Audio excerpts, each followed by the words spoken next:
Well, after losing to the Green Bay Packers at home, the Seahawks also suffered another loss during the game. Geno Smith went down and Sam Howell came in. Now, I thought Sam Howell could potentially be good on the Seahawks when they acquired him this past offseason, and I still partially believe that.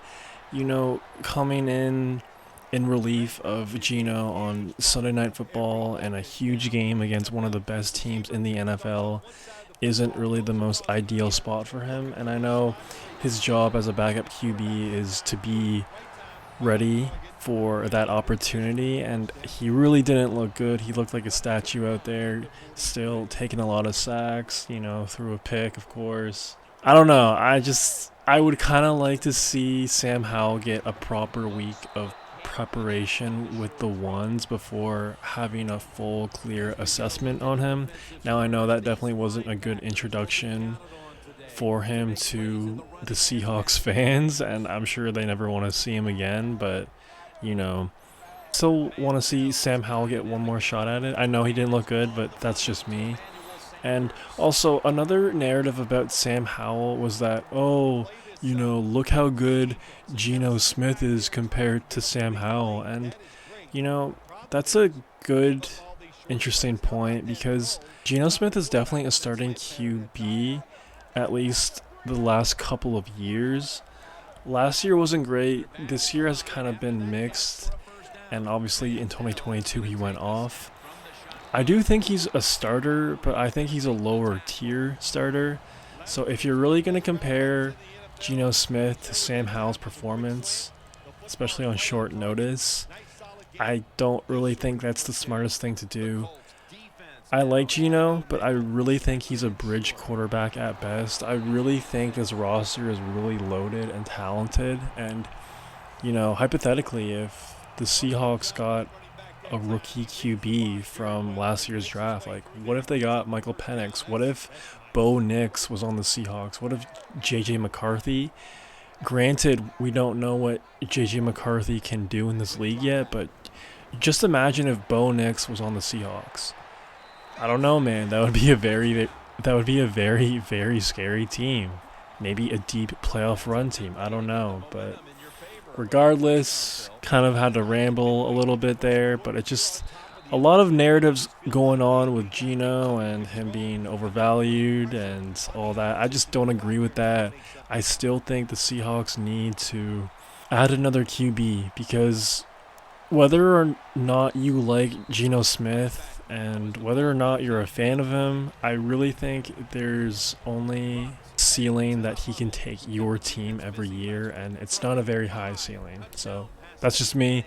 Let me know if you agree with me, or do you think Geno Smith could take the Seahawks to the Super Bowl or the NFC Championship game? I don't know. I kind of like to see a playoff win before making a statement like that, but let me know. So Geno had the knee injury against the Packers, and it's reported that there's no structural damage, which is a very good thing, and he could potentially play versus the Vikings. Now, every game from here on out is a must-win for the Seahawks. They're actually in a tough position. They're actually out of a playoff position right now because earlier in the season they lost to the Rams, therefore they don't own the tiebreaker with them currently. So they really have to win every game for the remainder of the year, and it's definitely not going to be easy to do. With a banged-up Geno Smith, they have to go to Minnesota and play that pretty good Vikings defense. I don't know, man. To me, it's kind of like a David and Goliath story, especially in that game. Who knows? Maybe they could win. They're definitely talented enough to beat the Vikings, but Geno banged up against that defense. They're just going to blitz him all game long. It's going to be rough. And yeah, man. Originally, I really thought the Seahawks booked a ticket to the playoffs 2-3 weeks ago. It looked really promising for them, but somehow, some way, the Rams stormed back, even though losing on a brutal Monday Night Football game against the Dolphins at home. So fair play to the Rams, and they're more than likely going to go to the playoffs. They play the New York Jets this week, and That very well could be a trappy game. Aaron Rodgers and the offense has been looking pretty good the last 2-3 weeks, but we'll see. We'll see. The Rams have had some sketchy sort of wins. Barely beating the Patriots is just one of them off the top of my head. So it could be a close game. West Coast team traveling East Coast, early window. So if you're a Seahawks fan, you got to be crossing your fingers, praying that they do drop that game, because if they win that game and the Seahawks lose against the Vikings, which they probably will, that would pretty much wrap up their playoff aspirations. But yeah, man, I have a question again for all Seahawks fans. Do you want them to add a quarterback in the draft of 2025? Or do you want them to add a free agent quarterback? Sam Darnold might be very available for the Seahawks. And I don't know, like Sam Darnold on the Seahawks right now, you have 3 really good receivers. You have 2 great running backs. I think that would be a pretty good fit. Sam Darnold on Seattle. I like it. I do like it a lot. Let me know if you think that would be a good fit. Now, for the Seahawks remaining schedule, they're at home against the Vikings. Then they're at Chicago. Hopefully that's a win. But you never know. Soldier Field, primetime game, could get weird. And then the season finale at LA versus the Rams. More than likely going to be Sunday Night Football. So their backs are definitely against the wall, no question about it. And the Rams remaining schedule at Jets, home against the Cardinals, and then Seahawks. Next 2 weeks could get kind of sketchy depending on what Cardinals team shows up. They do have the home field advantage, and earlier in the year, the Cardinals did destroy the Rams, even though that was a completely different team. Puka was out. Kupp got hurt that game as well. So, yeah. Kind of really disappointing because I wanted to see the Seahawks back in the playoffs, but really not looking that way. But as of right now, the Rams have the 4th seed in the NFC, and they would be hosting the Vikings in a home playoff game. I think that'd be a great game. A rematch of an earlier game this year. The Rams took that game, Thursday Night Football.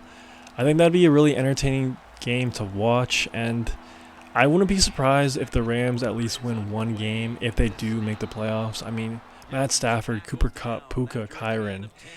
It's just a deadly combo, and it really doesn't matter who they're playing. If they're clicking, they're hard to stop, straight up. So let me know if you think the Rams could go on a sneaky kind of playoff run, because especially with the Lions being banged up and everything kind of being an unknown there, I feel like the NFC is kind of wide open. Definitely right now, in my opinion, Eagles, Packers are 1-2, probably Vikings 3, Lions 4.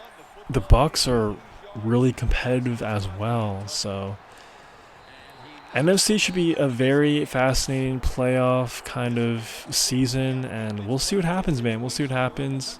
Let me know if you think the Seahawks are going to win against the Vikings on Sunday. Must-win game. And if you made this far, please subscribe and help out your boy a ton. That's all I got for right now. Peace.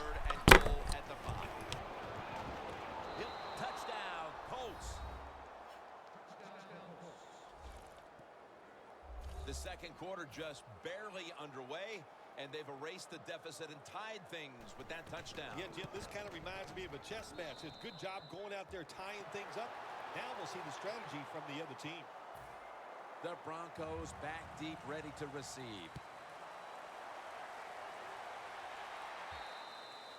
And a touchback here will bring the ball out to the 20. The Broncos now ready to take over again on offense. They were successful on their previous drive, getting the ball all the way to the end zone. I'm sure they're looking for more of the same right now. Oh, absolutely. That's what you always want. You want to find your way to the end zone, and so many people contributed on that last drive, and you've got to give the coaches a lot of credit for putting the players in excellent position. That little throw was good for only 3, so it's now 2nd down and 7. The Colts with a nickel look here on defense. Quarterback sees something in his defense he wants to take advantage of. Manziel standing back in the shotgun, ready for the snap.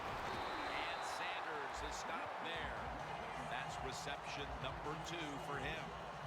Nice catch that time by the receiver on the slant route. Quarterback puts it right on target. Anderson's lined up as the single back. First down and 10. Demaryius Thomas with the grab. You got to be able to adjust when you run these drag routes across the field. The throw cannot always be right on target. Can you reach behind, make the catch, and keep going full speed? That's the sign of a good receiver. Looking across the middle. He's tackled beyond the markers. It's a first down.